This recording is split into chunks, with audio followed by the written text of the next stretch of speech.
Yesterday, in the trial before Judge Marchand in New York City, a leftist, Trump-hating, conservative-hating, Judeo-Christian hating judge with a conflict of interest for himself and his daughter, who's making money off of this trial and nearly everything else, with prosecutors that were assigned by the Justice Department, yes, the Gestapo Justice Department, that tried Trump.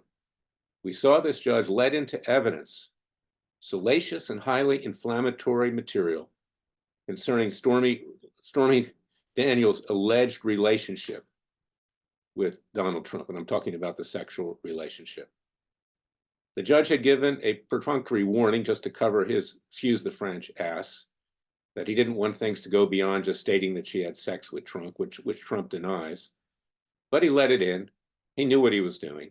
And the purpose was not only to cause a conviction of Trump, to try to imprison him in the end, if he gets that conviction with the jury, a leftist New York jury that voted 9-1 in favor of Biden in the last election, but it was also to smear Trump with women to affect the female vote.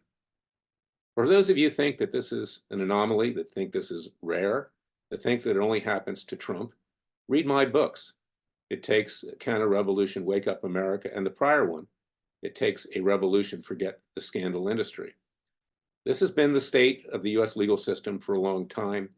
These judges, many of them, not all of them, are highly compromised. Many are corrupt. Frankly, many even take bribes. But of course, the FBI doesn't really want to look into that, no more that they want to look into the anti-Semitism and terrorism that is occurring on college campuses. That doesn't serve the interests of the Biden Gestapo of a Justice Department, nor did it serve the interests of any prior Justice Departments, which have all been compromised. Even Trump's Justice Department didn't really represent the interests of the American people. He had no control of them, and in fact, it threw him under the bus. So I want you to understand this, that what you're seeing with President Trump and this trial in New York City, with this slut of a porn star, Stormy Daniels, and the others, convicted felons, Michael Cohen and others, this is not unique. The conduct of this judge is not out of the ordinary. It has become normal, if you want to use the word normal, in the US legal system when there are high political stakes and because we have judges who are highly politicized and polarized on both sides. This is indeed MSNBC versus Fox, contrary to what a judge recently told me in a case when I chose to raise issues of bias and prejudice. This is the state of the nation.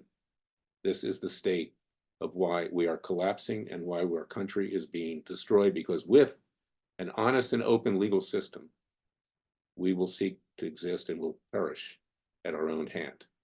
Go to freedomwatchusa.org, contribute to my cause with tax-deductible contributions, because my cause and Freedom Watch's cause is your cause. If you care about your kids, grandchildren, and future generations of yourself and your young ones and others that in and around you, please join Freedom Watch's Justice League and contribute at Judicial Watch, Freudian slip, since I founded Judicial Watch back in 1994 at freedomwatchusa.org. Freedom Watch does today what Judicial Watch used to do. Judicial Watch gets mostly documents. We bring hard-hitting lawsuits and citizens' grand juries and citizens' trials. Remember, the Father and Son will only help us if we help ourselves. I'll be back tomorrow with another special podcast.